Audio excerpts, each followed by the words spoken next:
Good evening and welcome, Patriots, friends, and family. Thank you for joining us today. On behalf of AVID and SGA, we hope this college showcase can be helpful and informative to everyone. This college showcase will provide you insights on how to apply to colleges, FAFSA, and exclusive interviews with Freedom alumni. Patriots, do you want free money for college? Then make sure to fill out the free application for federal student aid today. It's completely free and takes less than half an hour to complete. It is, however, on a first come, first served basis, so make sure to fill that application out as soon as you possibly can. It is used by many states and colleges for their financial aid programs. FAFSA also provides grants, loans, and work study funds. Work study funds and grants you do not have to pay back, unlike loans which you have to repay. The deadline is June 30th, 2021. Colleges will take your cost of attendance minus expected family contributions, which equals your financial need. It is also used for other information to determine the amount for financial aid. Steps to fill out FAFSA are the following. 1. You need to create an FSAID username and password at studentaid.gov/FSAID. 2. Your parents will need to create one as well for their information. It is required along with the process. 3. Go to FAFSA.com, click the Start button, and answer the questions about your financial status and other information. 4. If your parents' information is required, make sure they use their own account and not yours to add their information. So now what? All of the information that you provided will be given to all of those colleges and universities that you listed so that they can begin the process of awarding you aid. And your processing status can be tracked at any point in time. You will also be given a student aid report that summarizes all of that information. And the schools that you apply to will also ask that you verify that information that was given to them before you begin to receive your aid. If that's the case, they will let you know what you have to do. Once you are accepted into the college or career school, you will receive award letters from their financial aid office explaining the aid that is being offered. Patriots, you may be eligible for the Bright Future Scholarship Program. The requirements for the Bright Future Scholarship is 4 credits in English and Math, 3 credits in Natural Science and Social Sciences, and 2 credits in a world language. The requirements for the 100% Bright Future Scholarship is a weighted GPA of 3.5 or higher, 1330 on your SAT, and 100 hours of community service. For the Florida Medallion Scholarship, which is 75% tuition coverage, you need to have achieved a weighted 3.0 GPA, have achieved a 1210 SAT score, and have completed 75 community service hours. The deadline for the Bright Future Scholarship Program is no later than August 31st after high school graduation. Thank you, Patriots. And now we're going to be introducing Miss Holly. Hi there, it's Miss Holly, and I'm here to tell you in what ways you can receive help this year with your college applications and what help we have available for you. So this year, even though our college and career specialist is out on leave right now, we do have Mrs. Nicole Gurley comes in every Wednesday, and she's here to help you with your applications. She can help you with college applications, financial aid applications, your essays, anything like that, anything to do with college, the college application process. She is in room 802 every Wednesday. You can book a personal face-to-face appointment with her by using her link, which is nicolegurley.youcanbook.me. That's Nicole, Nicole, Gurley, GURLEY.youcanbook.me. That's on Wednesday. She's also available for phone appointments any other day of the week or Wednesday. Simply email her for an appointment time at nicole.gurley@ocps.net. In addition to that, we set up various application help sessions. For example, we had one this afternoon in the Media Center, and we will do so again. And there you can bring your laptop and work on your application and have somebody there to help you with whatever you need help with.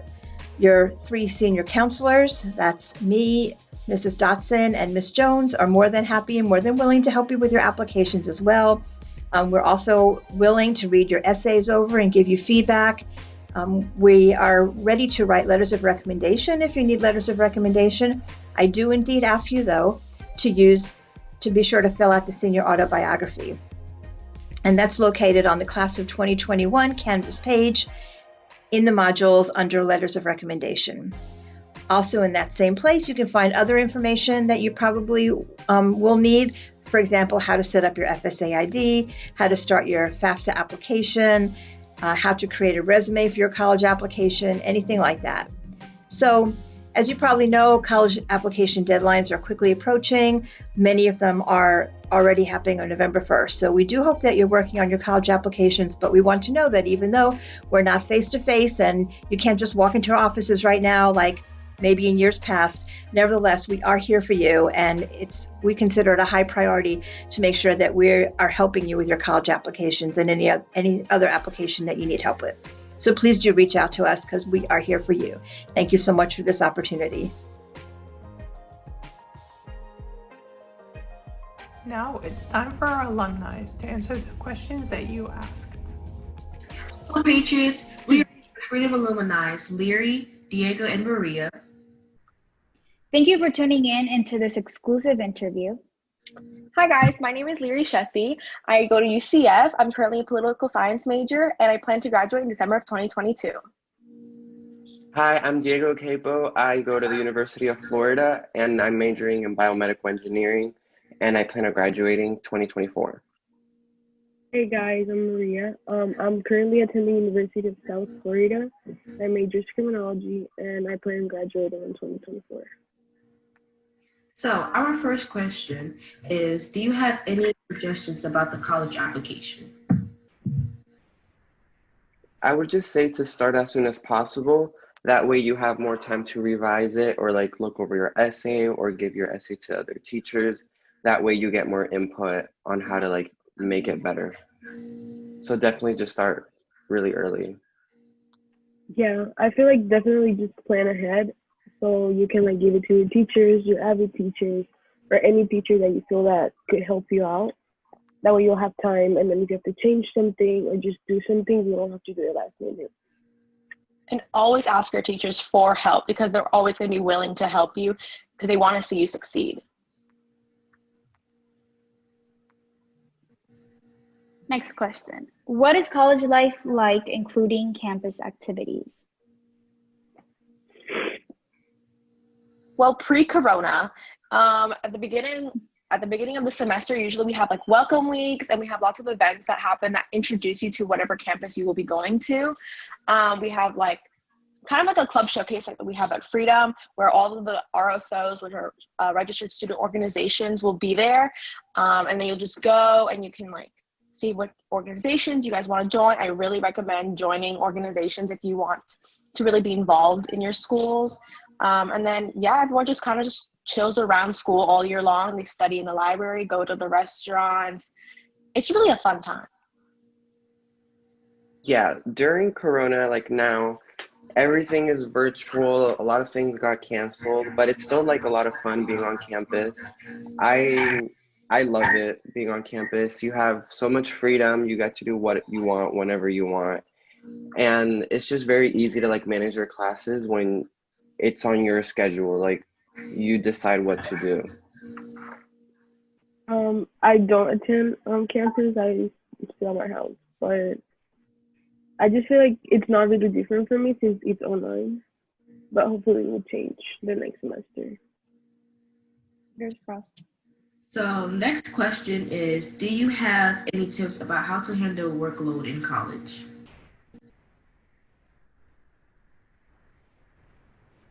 Always use your planner, an AVID skill that you will actually need.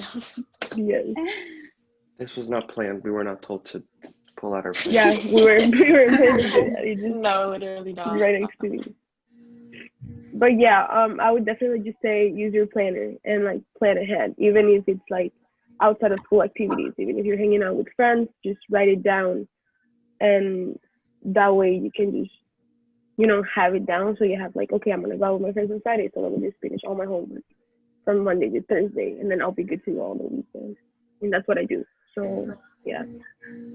Going along. Yeah, writing. Oh, Oh, I'm sorry. Go ahead, Diego. I was just gonna say writing stuff in your planner and then like checking it off once you finish doing it. It's very satisfying. It really is. Yeah. It definitely helps me like with the stress. Mm-hmm. So I can't imagine that in college. So going along with that question, do you guys take notes, like corner notes in college to help prepare for your test or any, for example, like midterms or anything like that? They're not like I corno. Oh, sorry. No, you can go. I was gonna say they're not like corno notes with like questions and reflection summary, but they're definitely like focus notes where I go back and highlight what's really important, underline, circle, or like visual aids to help me like study once I look back at them. Mm. And yeah, I really like using them because like especially for like my math classes or chemistry, I highlight all the important equations. So it's really easy to look back when I'm doing my homeworks or studying for midterms. I 100% agree. I do the exact same thing. Next question. How could we improve our SAT or ACT scores? Like another method besides Khan Academy, because a lot of us don't like it, you know. I personally use a SAT prep book, one of those like really chunky books. They have a lot of practices, and then they also have like a mock exam. And in the end, they also have like the answer choices and explains like why the answer is correct. So that really helped me. I definitely used to hate Khan Academy. Like I used to hate it so much. But my junior year maybe I started to like not love it because I never really liked it, but I started to use it even more because I knew it was gonna help me. So I just say just act like you love it and practice on it. It'll help you out. Even if you don't love it, it will help for sure. I watched a video the night before the SAT on how to like increase 50 points without actually studying. And it said to meditate before the exam and eat during it. So like while they were going over the instructions and reading the booklet, I was just like closing my eyes and like breathing. And then in every break we had, I would just like start eating, and it helped me increase literally 50 points. So try that. All right. So another question is, how is class structured now? You know, due to COVID, how is that like? Well, it reminded me a lot of like distance learning at the end of my senior year, because some teachers have Zoom classes that you have to attend. Some teachers have like pre-recorded, and then the ones that do have pre-recorded, they have like office hours. So you can have like that one-on-one conversation if you have any problems, but it's not like mandatory to be there. Okay. Yeah. And then pre-COVID, a normal class is like around, depending on which class you choose, there's like a 50-minute class, an hour and a half class, and a 3-hour class. Those are typically the options. You'll just go to like a lecture class and then have homework either before or after the lecture that pertains to the lecture. And then a lot of teachers and professors love discussion posts, so you'll learn to love those. But they also have office hours, and they usually tell you like what kind of communication they like, whether that's Canvas, or if they actually like using your school email. Some really differ between those. So yeah. Always read the syllabus. Oh yes, I've heard syllabus that. are your best friend. I've always heard Best that. friend. Okay, next question. How could we get prepared for college since our freshman year? I feel like joining the AVID class, like the AVID, like world of high school is really helpful. I mean, it helped me a lot.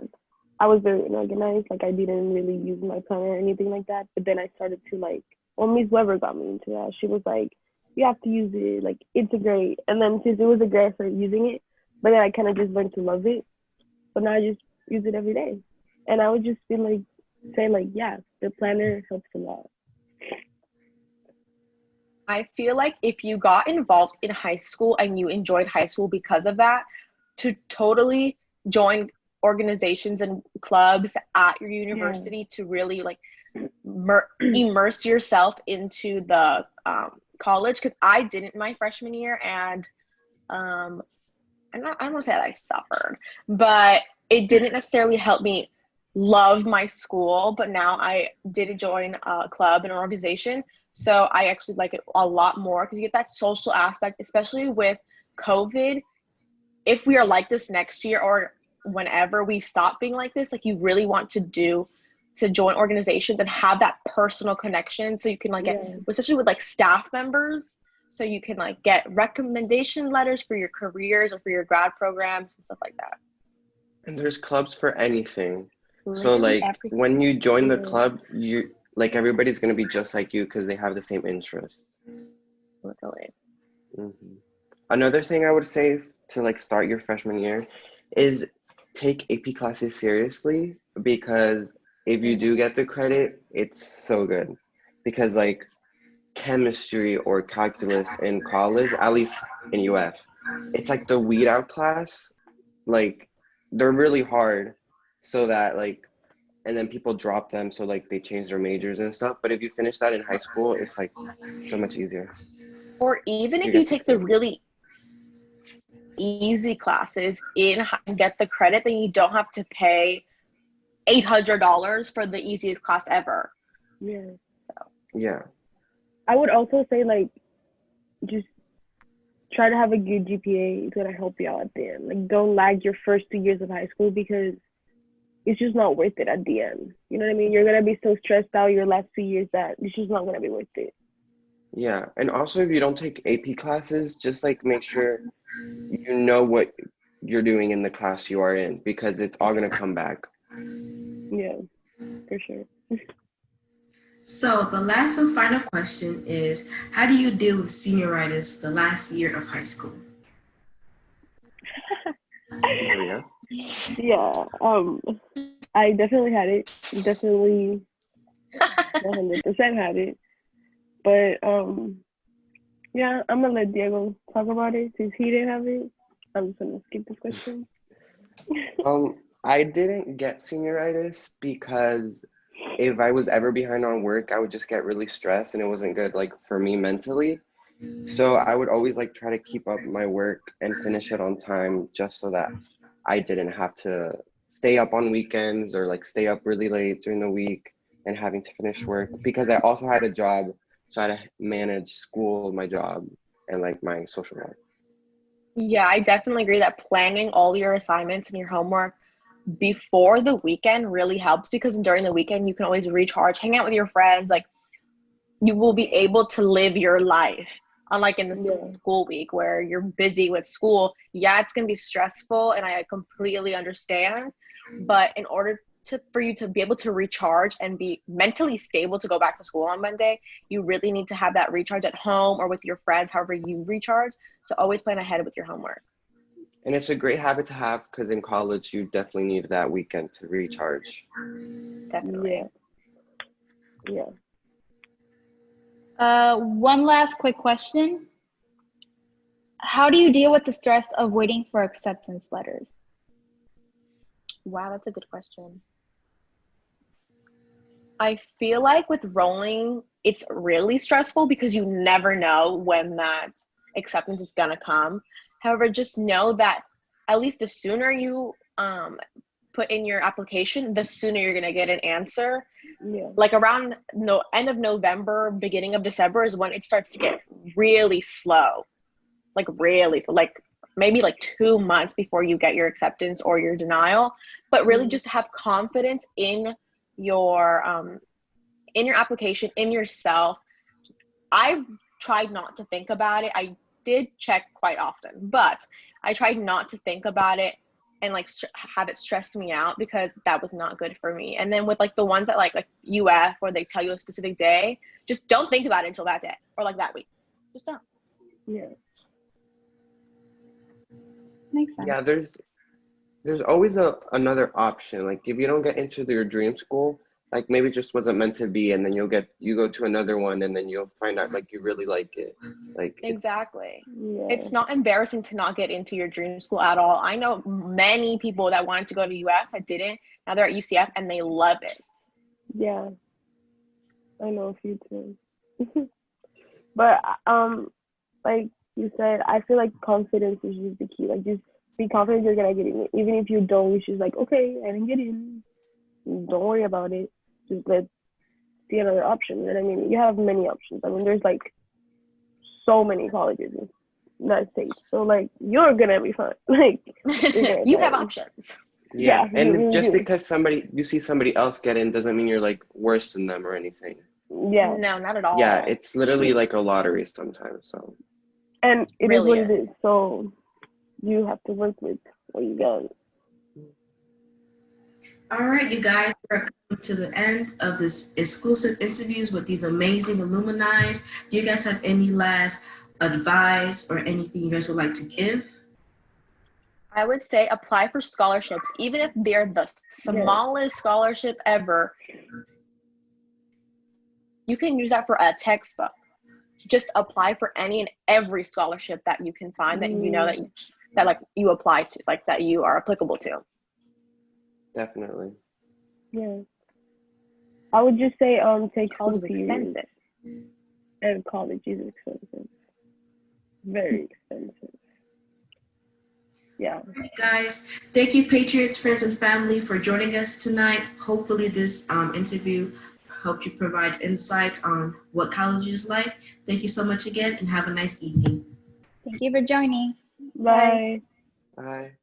Now we're going to be introducing one of our wonderful AVID teachers, Miss Fan. Good evening, Freedom Patriots and family members. My name is Miss Fant, and I am an AVID elective teacher here at Freedom High School. I am here tonight to provide you with some vital information about getting your college application submitted for the fall and spring, and hopefully help you out and ease a little bit of your nervousness when it comes to filling out college applications. My focus tonight is going to be talking about the Common Application, which you can see on my screen. The Common Application is really going to be the best tool for you to use as you navigate the college admissions process, because it allows you to submit your application for basically all your colleges in one place and keep track of everything in one place, which is really nice. Some things that I've talked to my seniors about deciding as they've begun this college application process is narrowing down what type of colleges they're looking for. And that falls in line with, do they want to attend a public college or a private college? Do they want to attend a college that's in a more rural environment, in a suburban, small city, larger town environment, or an urban environment, which is located within a major city? Are they looking for small schools, medium-sized schools, larger schools? Are they looking for a women's only college or a co-ed college, colleges that offer sororities and fraternities or not?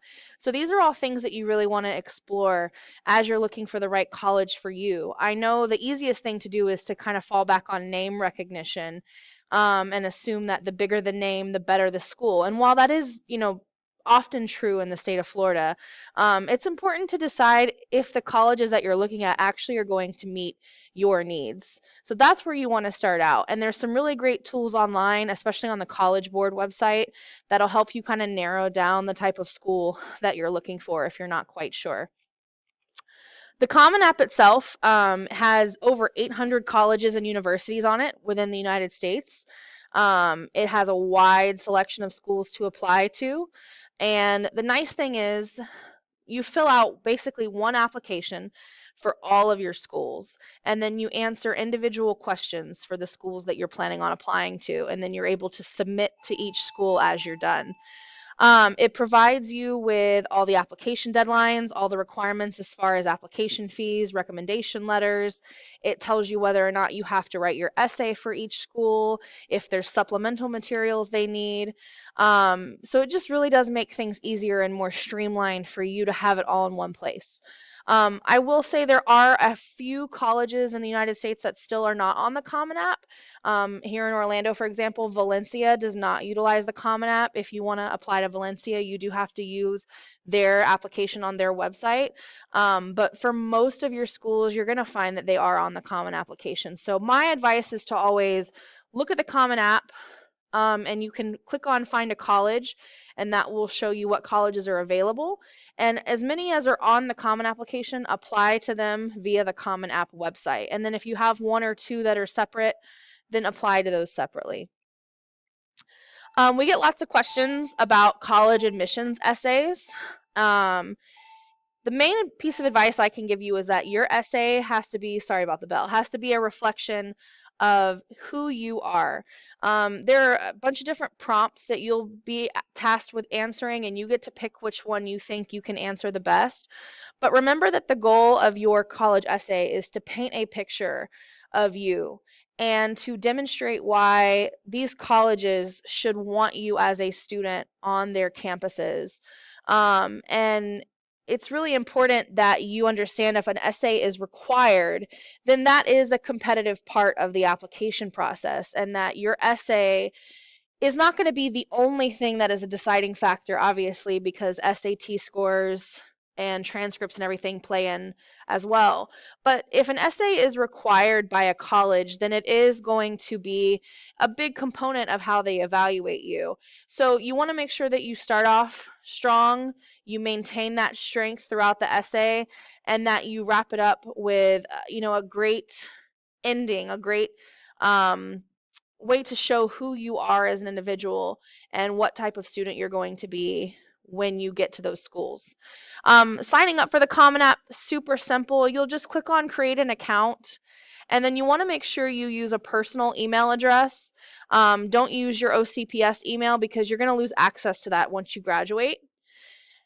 And you also want to make sure that the email address that you're using is professional. So I suggest, if you don't already have a regular Gmail account that's just like your first name and last name, like mine, laurenfant@gmail.com, make sure you get a Gmail account or some other type of free email set up that is professional. I know sometimes in elementary and middle school, maybe we created cute emails that we thought were adorable at the time, but we're applying to colleges now. We're doing adult things, so we want to have an adult email, if that makes sense.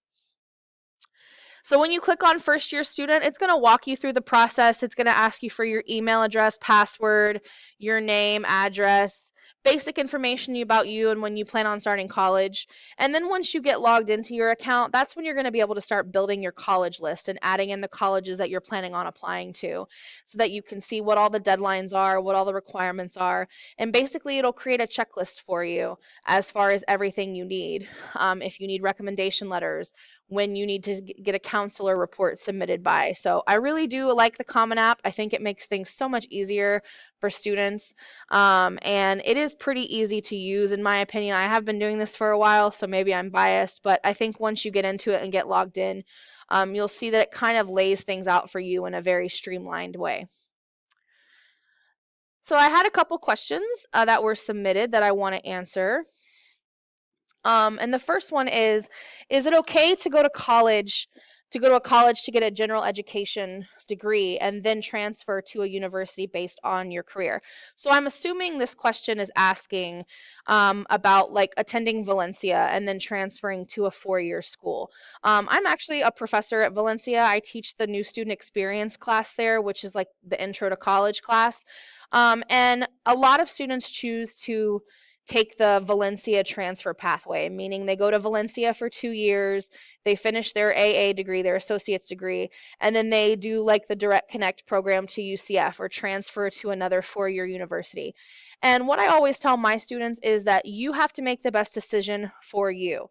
A lot of people automatically think that starting out at Valencia and then transferring is going to be the cheaper option, but if you are applying to 4-year colleges or universities and you qualify for financial aid, like Pell Grants from the FAFSA and Bright Futures, and colleges sometimes offer additional scholarship monies, it may be cheaper for you to go to a 4-year university right off the bat versus going to Valencia first. So my recommendation would be to apply to the colleges that you're interested in, see what financial aid you qualify for, examine the cost factor between going to Valencia and going to those other colleges and seeing what scholarships you have, and then decide on, do you want to start out at a 4-year college? What are your prerogatives? If you're wanting to start out with like the full college experience as far as joining a fraternity and sorority, going to athletic events, going to football games, all that kind of stuff, Valencia is a great school, but unfortunately it doesn't offer a lot of that. On the flip side, Valencia is right here in Orlando, so if you're planning on, living at home, working, and you want to save up some money along the way by attending Valencia, which does have lower tuition rates than other colleges, then obviously that might be a good idea for you. But there's really not a one-size-fits-all answer for that. It really all depends on your individual circumstance. But either way, if you start at Valencia or start at UCF, for example, where I went, when you graduate with your bachelor's degree, ultimately it's going to say whatever your final school is. So if you start at Valencia and transfer, or you start at UCF, your degree, your bachelor's degree, ultimately is coming from UCF or whatever 4-year college you go to. So I don't consider there to be any negatives to attending Valencia first at all. I would just say examine your situation and see what makes best sense for you. Next question is a really good one, especially right now. Do we know anything about study abroad programs and how they are functioning right now because obviously of COVID-19? How do they work? Is it even an option anymore? And how do you apply? So obviously because of certain travel restrictions related to the COVID pandemic, a lot of study abroad programs are obviously on hold right now. I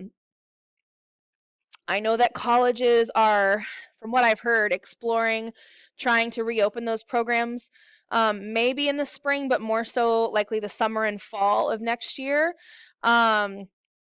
As far as how they work and how to apply, that really all depends on what study abroad program you're doing. Some colleges offer general study abroad courses that anyone can take. Some study abroad programs are program specific, meaning they're only open to people who are in certain degree pathways. So it's really, again, there's not a one size fits all answer. It's all going to depend on what you're looking at. I know when I was in college, I studied political science, and I didn't take advantage of the opportunity, but there were some specific study abroad courses that you could do that were related directly to the political science major as far as studying governmental organizations in other countries, and those weren't open to everyone. Likewise, if you're doing a science, they may have scientific research programs that are study abroad or language immersion programs. So again, it's going to depend on what the course is that you're looking to take for a study abroad program, and if it's program specific or general to the college. So unfortunately, like I said, a lot of that's on hold right now. Hopefully by the time you guys are freshmen next year in the fall, a lot of that will be reopened though. And also a lot of that stuff is not open to freshmen. So that's something else to keep in mind. Sometimes they're only open to junior or senior level students. So again, it's really all going to depend, and you're going to have to do a little bit of individual research at the college you're planning on attending to see what they offer. Next question is, what is the process of going to a university out of the country? Will SAT and ACT transfer there? Is the process different? Is there any advice? So again, I know these are kind of like non-answers, but international applicants to different universities outside of the United States, they all have different procedures and timelines. So if you are interested in attending a university in a different country, again, you're going to have to pull up the websites for those individual colleges and look at their international admissions process and see what they require. Obviously, they're going to require transcripts. Most of them, if you are a U.S. applicant, are going to require your SAT or ACT score. They're going to want to see potentially like recommendation letters, personal essay. A lot of that stuff is the same.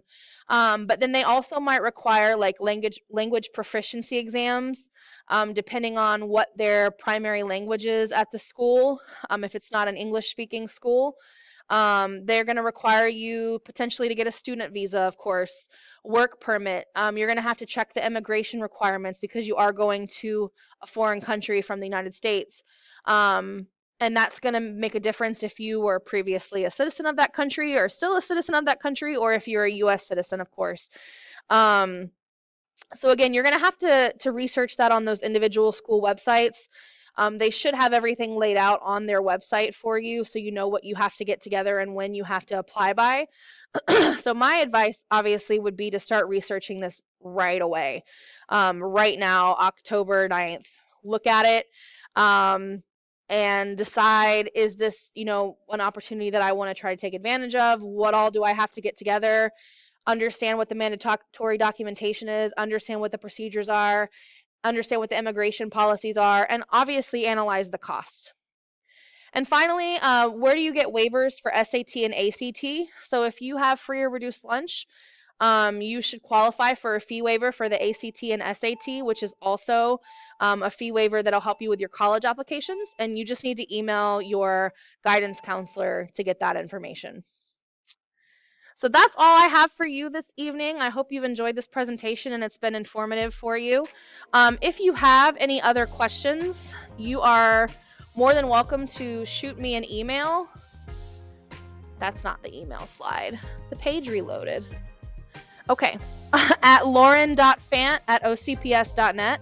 That's lauren.fant@ocps.net. Feel free to send me an email and I'm happy to get back to you with any of your questions.